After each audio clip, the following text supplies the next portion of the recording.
The budget announcement, since that came down last night, this was something that you were able to put together about a month historically before the annual budget address. What was the reasoning behind the early release? Yeah, the early release is about getting the best final product.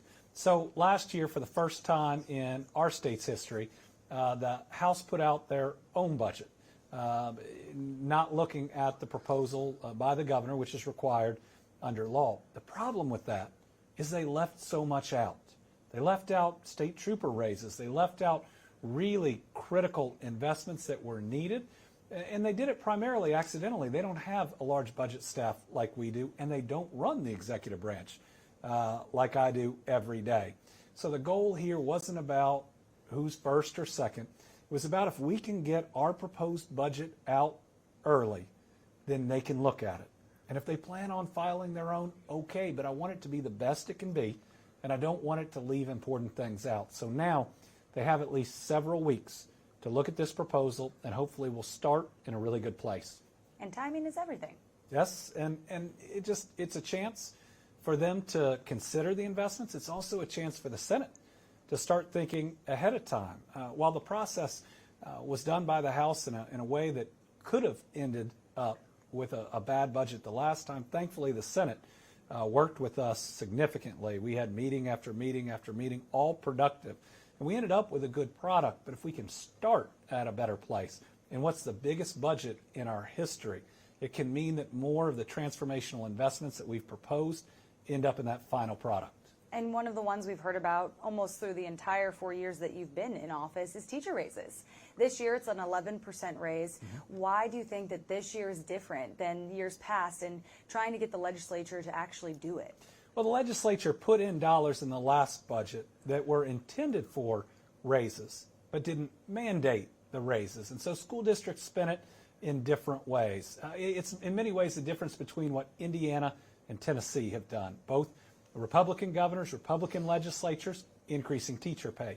Indiana this year did something similar to what we did the last year, and it didn't mean an even overall teacher raise. But Tennessee passed a 22% raise over time and are now talking about being top 10. That's who we're competing with. So I believe that we're having good dialogue on it. I believe that everybody recognizes the overall need for not just teachers, but bus drivers and the rest. And I'm term limited, right? This isn't a win for me anymore. And it could take something off the table for them. It's just really important to our people. But I think a lot of people haven't thought about what it can do for our economy. Think about the number of counties where this is the largest employer.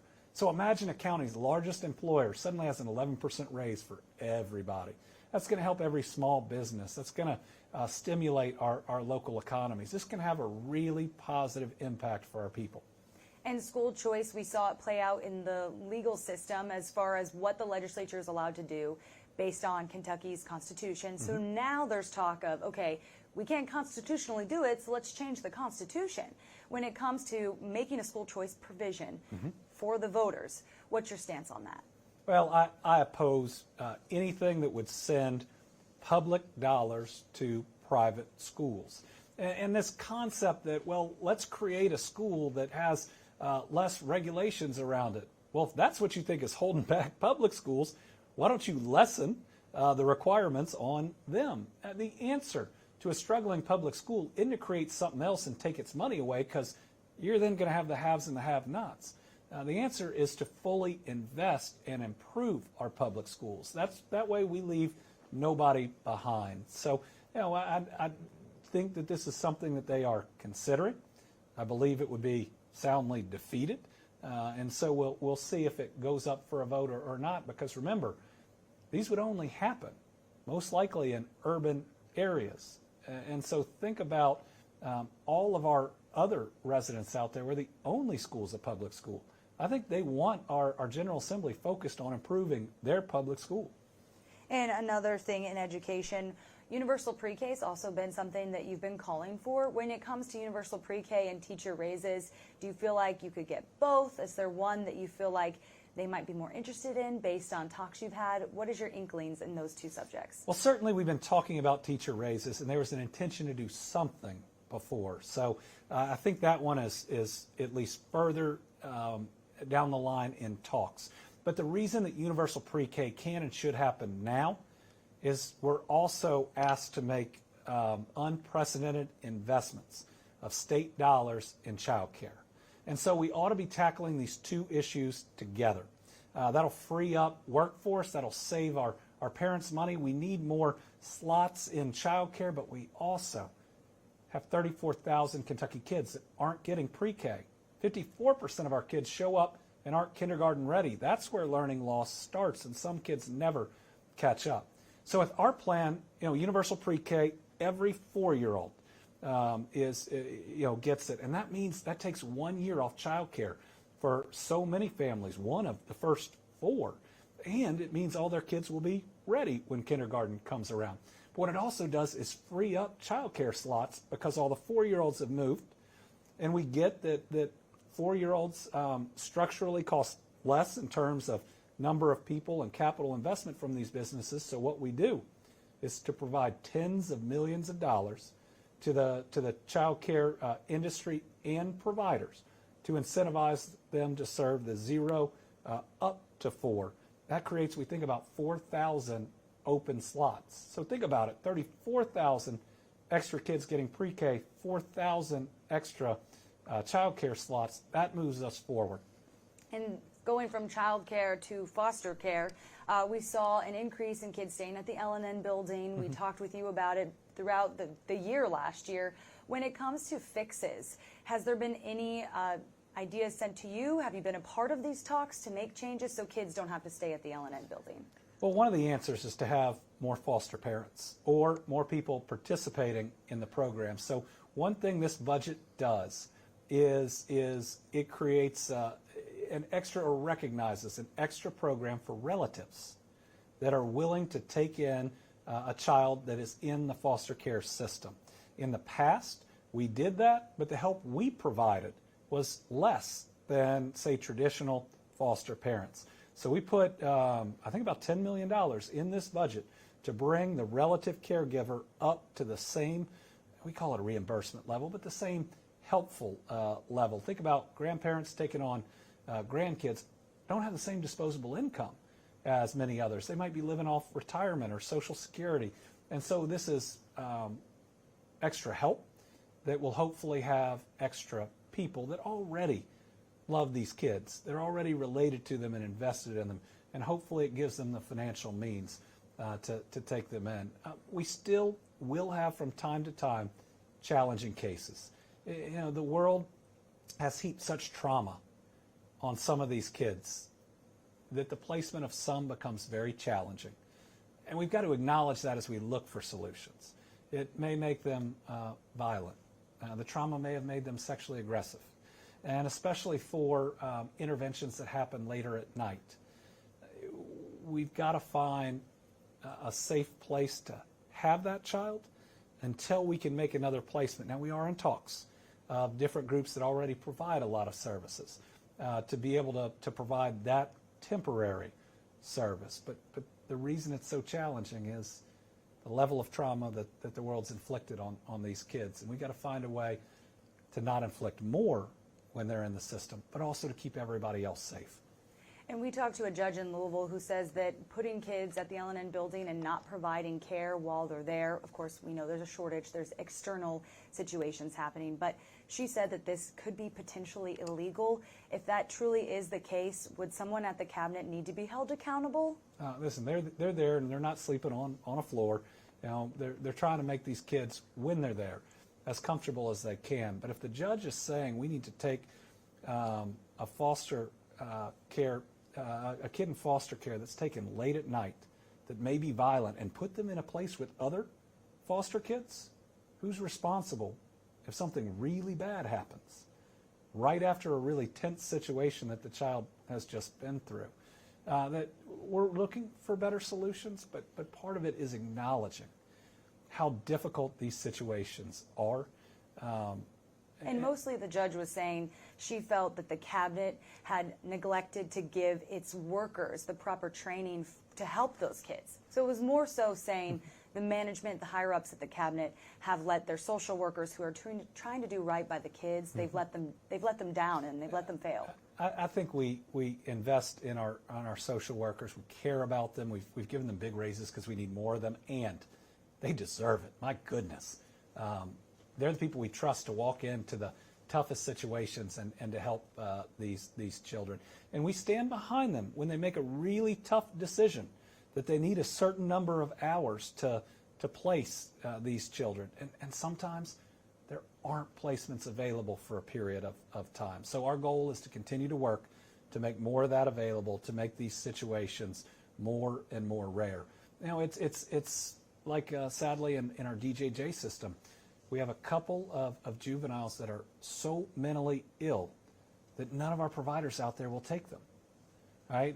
Whether it's violence towards staff or others. And so in this budget, we have dollars for a juvenile psychiatric facility where we could have that training, because the sad reality is, despite the RFPs we've put out and what we're willing to pay groups, the entire provider network is saying no. And then when we think about this next area is on education, but kind of still within Louisville, we're seeing continued heat on JCPS.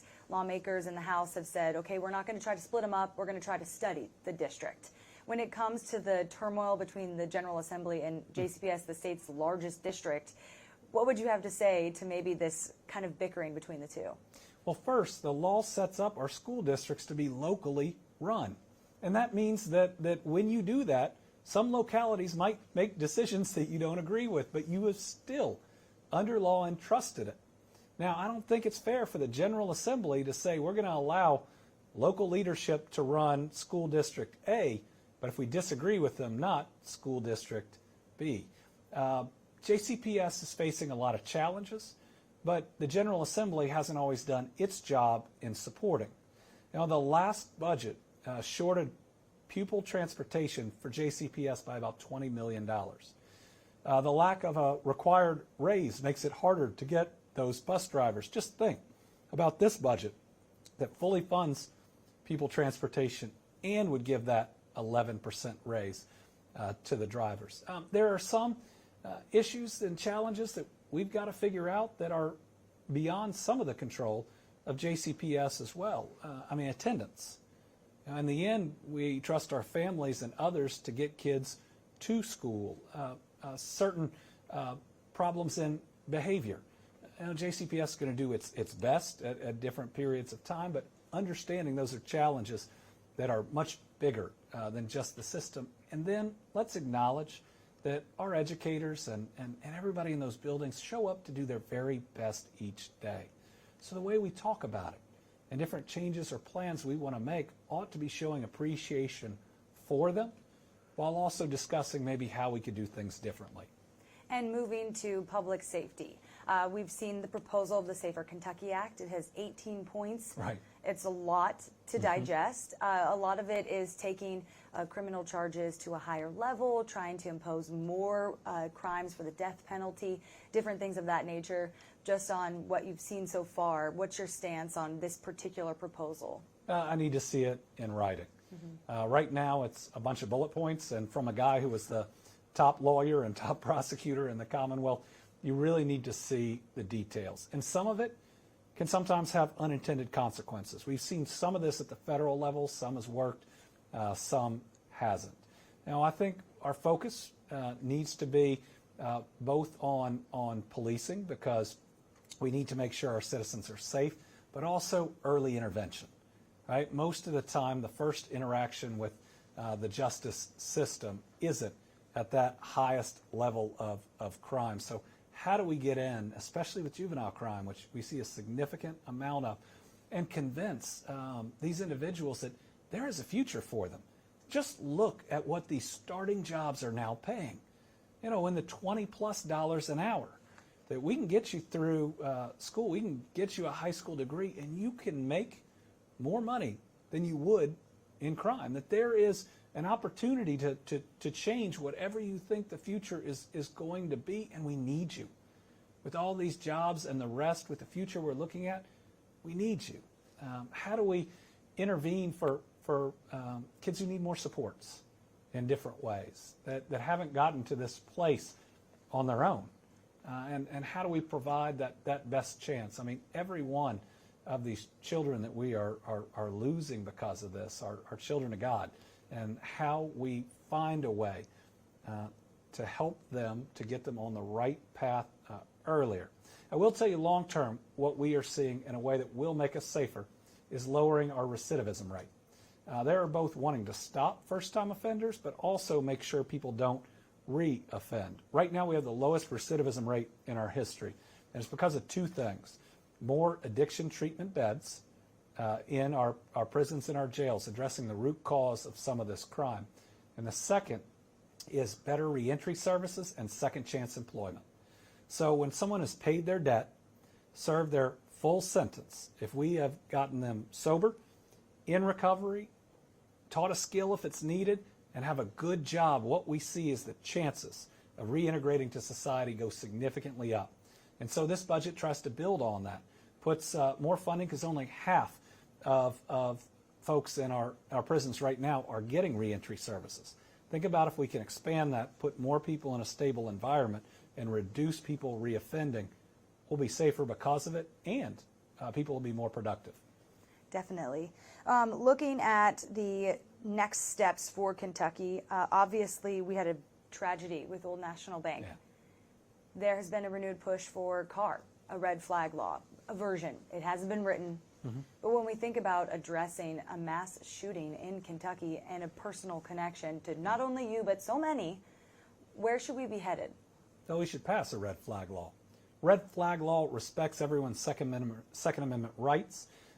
All it does is allow the police to go to the courts pretty much the moment before they know someone's about to murder other people. And then the courts, which are set up to protect our rights and evaluate them. I mean, we let our courts decide child custody. Don't we think they can decide this too?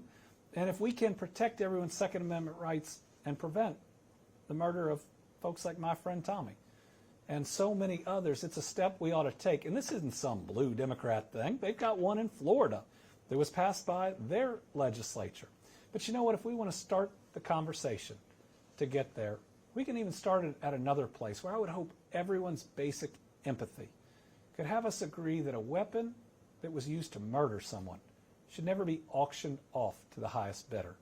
Sure, maybe the program of other weapons they seize through other types of crimes, but can't we care enough about the victims of violent crimes, about their families, about Tommy's wife, Marianne, my friend Marianne, about their kids? Can't we care about them enough to say that shouldn't happen? And during your tenure, you've seen a lot. The pandemic, this mass shooting, the flooding, the tornadoes. How are you feeling? You know, I've got an incredible family. I've got an incredible staff here in the office. And every day brings something different in this job. You can be at your lowest point, and the next day you see something miraculous. You know, even after, even the day first light in the tornadoes, I'm watching people who drove from Louisville and Lexington through the night to lead the rescue effort at the candle factory. I'm seeing somebody I know walk up who drove through the storm to try to help other people. I meet a kid in Dawson Springs, a high school or high school graduate, couldn't be that had spent the night pulling people out of their basements and sadly had witnessed the dead bodies and the rest, watched him break down, but had a chance to tell him how proud I was of him in that moment. You see the very worst that could be thrown at us, but you see the very best in people too. And in many ways, we've been through the worst, and now we're suddenly seeing the best. I mean, we have a record-setting economy right now. It's going to create opportunities that we could have never dreamed of before. Suddenly, we're in the national conversation about economic leaders and what state is the hottest for economic development. We're being viewed in a totally different way, and my kids are going to have more opportunities here, just like everybody else's kids and grandkids, than any generation before in Kentucky. So we've been through the toughest, but we got a chance to leave a better world, more opportunity, and I hope that we can have that leadership both on an economic level but also on a moral level. And that means not turning Kentuckians against each other. That means talking to each other in civil ways. That means stopping the constant fighting or judging people because of a letter behind their name. It means addressing hate in all of its form, from anti-Semitism to Islamophobia to racism to so much more. We can be both. And if we are, my goodness, the sky's the limit for our future. And just to wrap us up, that's kind of the last sentiment I wanted to go towards is we saw, obviously, a Democratic governor win a generally Republican state. Do you feel like that will have anything to do with the presidential election next year? Does it mean that times are changing as far as not one party, you can be either, and your vote might not necessarily mean you're one way forever? So I think when people wake up in the morning, they don't think about Democrat or Republican, Trump or Biden, even though that's all on cable news when you wake up in the morning. What they're thinking about is their job. Are they making enough money to support their family? The safety of the road or the bridge that they're going to drive on or cross on the way to work, to drop their kids off to school, go into church, their kids' school, their doctor's appointment that's coming up. And I truly believe if that is the focus, and if people believe that you are committed to trying to make their life better in those areas, then there's a chance to break through whether you're a Democrat or a Republican. We all want a better world for our kids. We all want our concerns to be a little less concerning, our anxiety to be a little bit less. We all want hope. And I think a lot of what we saw in this election is that we are building a better future. And people personally are feeling a little more hopeful about what we're going to see in Kentucky. And if that translates, then good. My hope is that this presidential election doesn't just devolve into personal attacks, but we actually talk about how to make this country better. And to make it better means we got to focus on the issues that impact everyone and that can help everyone, and not just the ones that stimulate the base, right, or get people fired up. And we certainly shouldn't run any race, from a governor's race to a presidential race, in ways that get people angry. That's just wrong. So would you think about a run for president? Oh, listen, I love being governor. This is where I'm from. This is where we're raising our family. I have no plans on heading to D.C. I don't know what's next for me. And for the first time, I'm not worried about it. I mean, this is such a special job that I want to spend every day that I have in it left focused on it, and I don't want to spend one day looking forward to anything else. All righty. I think that's everything.